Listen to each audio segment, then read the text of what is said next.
The wonderful yet complicated thing about colour is that it affects every aspect of our lives, even our bodies. Because you can be feeling a little off colour. You can be in the pink. You can be having a black mood. You can be seeing red. And of course you can go as white as a sheet.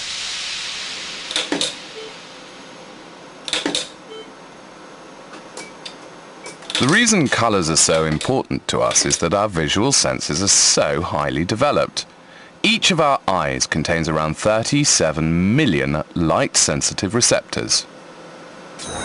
The white light we see is made up of different wavelengths, and each wavelength is a different colour from violet, the shortest wavelength, to red, which is the longest.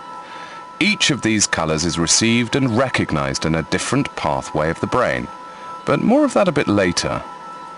At a basic level, the colours in light affect our hormones, our health, our mood. Even science describes colour as sensation. Hence the fact that specific colours have a big impact, and our take on colour is highly personal. You have your preferences, I certainly have mine. And the decision as to which colours we love and which colours we loathe will almost certainly be made before we reach puberty.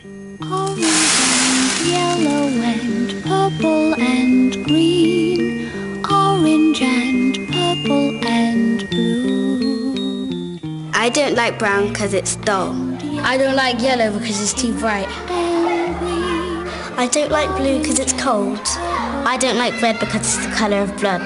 I don't like green because it reminds me of grass. I like all colours, apart from magnolia. Sing a rainbow too.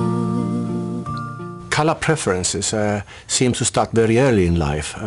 In fact, most studies show that children like red, orange and yellow up to the age of 5. And either at the age of 5, which coincides with their change of teeth, or at a later stage, at the age of 13 or 14, they seem to start preferring the sort of blues and greens. Interesting. So long before we've picked up one of these, it seems we've already decided what colours we like and what colours we don't. But, however strong that compulsion to paint every room in the house your own favourite but rather scary shade of golden primrose, imagine here, golden primrose, remember there are things you need to consider first. So let's get practical and get out to our guinea pig project house where we can demonstrate some of the issues you should think about when choosing colours for your home.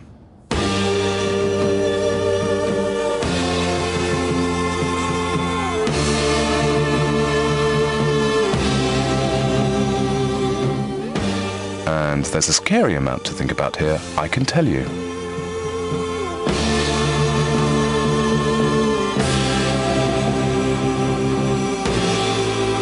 In a white room with black curtains near the station.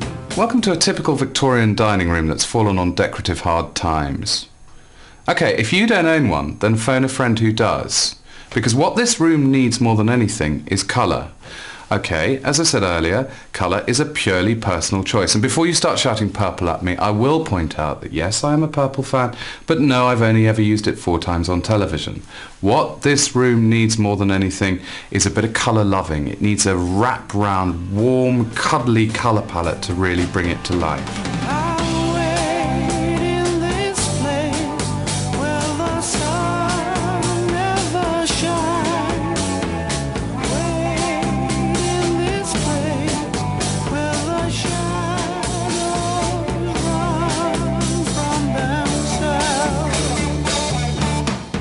This room is just such a missed opportunity. It's a bit like seeing a beautiful supermodel with the most fantastic bone structure who's had her makeup done by Damien Hirst. It's just all over the place and completely and utterly doesn't work. In fact, the colour scheme in here is like drowning in muesli, and I'm oatmealophobic. But even muesli's got sultanas in it, so that at least there's something a bit fruity. I want to take this room and I want to shake it and I want to make it over and I want to make it beautiful. I want to make it fulfill its true potential. Purple rain, purple rain.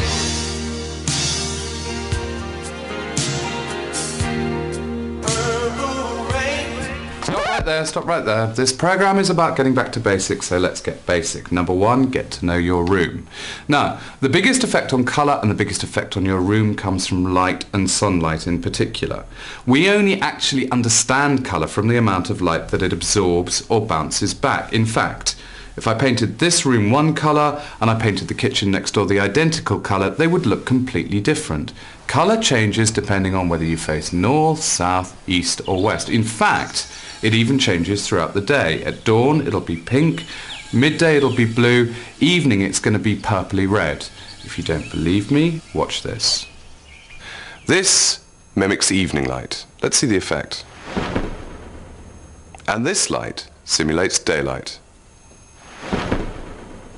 See what I mean?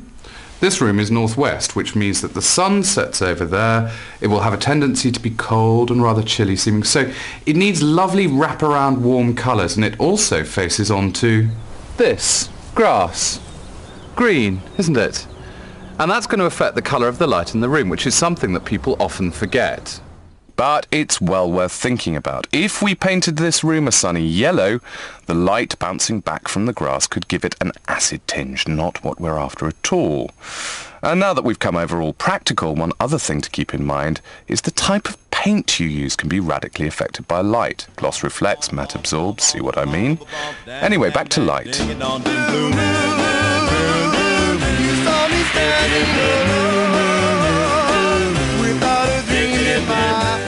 Light has a major effect on colour, and if you're looking for rules, the way your room faces is a big consideration. East and north facing rooms get less sunlight, so they tend to be darker and colder. South and west facing rooms get more sunlight. Geography, where you live, also plays a part. Calming blues might look great in Cornwall, but will end up looking depressingly dull in Aberdeen. So, as a rule of thumb, find out where the light in your room comes from and where it goes. Most people find that north or east-facing rooms with their chilly aspect need bright, warm colour palettes, whereas south or west-facing rooms are warm enough in their own right to take cooler colours.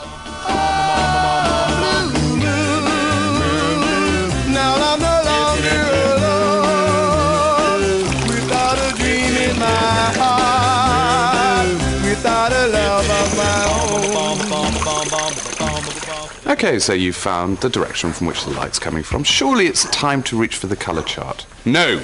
Stop! There's another design rule you need to think of. What is the use of the space? What is the identity of the space? Is it for relaxing? Is it for sleeping? Is it for the family to get together? All of these functions have a bearing on the appropriate colour to use. Now, this isn't hard and fast because, let's face it, we've all got our favourite colours, but as a general rule, certain rooms and activities suit certain colours. Busy family kitchens work best with cool, relaxing colours. Trendy singles can take more drama.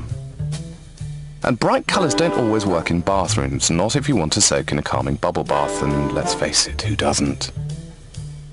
As for bedrooms, want a good night's sleep? Think before slapping on manic yellow, orange or red. Strong colours are sometimes best confined to rooms that get less use, such as hallways, or where you want a more intimate feel, like our project dining room. This room is an evening room, and it can take colours that come forward to meet you and give you a bit of a cuddle. In fact, I think most of us notice that strong colours like yellows and reds actually have a physical impact on the way that we feel about a space. If you want proof, we've scientifically recreated well-documented research putting people in identical rooms painted or lit in red and blue.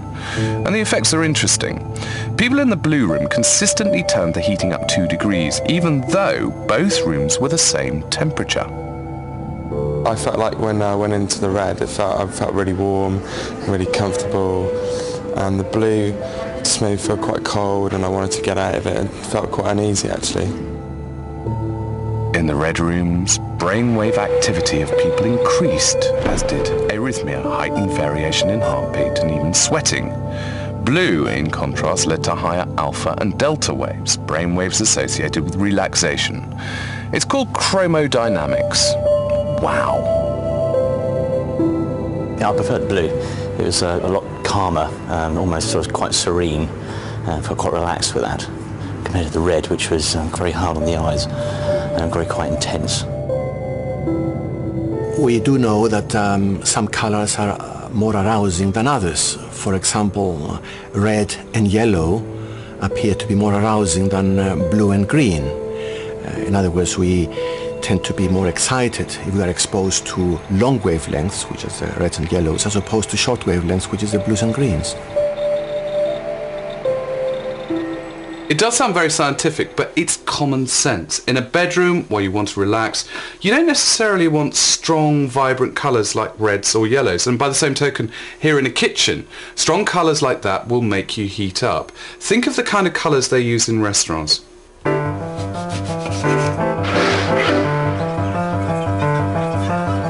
As a rule, fast food restaurants use colder light over the tables, shiny hard surfaces, and a repeated use of bright primary colours like orange, yellow and red, as our cameras show.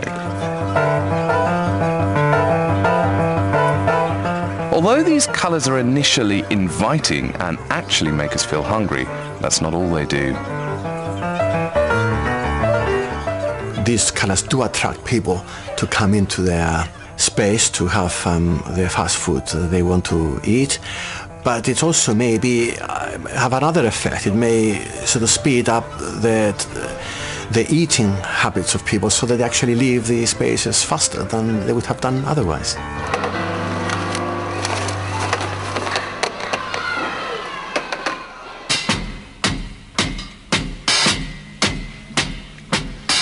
Just mad about sap. So, now we know colour can make us feel hot and cold, it can arouse our brains and chill us out. Surely it's time to go shopping. Years ago, when paints were made from ground-up natural pigments like these, there was a pretty limited choice. They call me mellow yellow. I mean, the ancient Britons had woad and not much else, whilst the Romans stuck to red, white and gold. They call me mellow yellow. Today, colour is a multi-squillion-pound industry. We get through 186 million litres of paint a year, probably enough to paint the surface of the moon, if you could be bothered. But although there are more than 2,000 colours to choose from, we're not exactly a nation of risk-takers when it comes to choice. They call me mellow yellow. Despite the phenomenal quantities involved, we're still depressingly conservative about what ends up on the wall, although we can let our hair down a little bit as far as tester pots go. Chocolate chip cookie, anybody? Or what about a bit of baboon bum blue? Or maybe some yam yellow? In fact, if you want to know the nation's top 10 favourite paint colours, watch on. Wonder what's going to be number one. At number 10, it's Natural Hessian, a kind of cream. And at number 9, it's Arena, which is another kind of cream. At number 8, it's Ivory. Guess what? It's another kind of cream. At number 7, it's Natural Terracotta, which makes a change. At number 6, it's Egyptian Cotton, cream again. Coming in at number 5, it's Honey Gold, our first yellow. Welcome.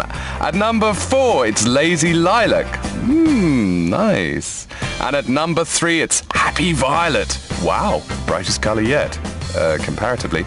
And number 2, it's Sunbeam, the second yellow to light up those grey days. And topping the chart are the nation's fave at number 1, unbelievably, it's Magnolia. Another kind of cream. So I see absolutely no reason why you lot shouldn't be a bit more courageous about colour. I know you want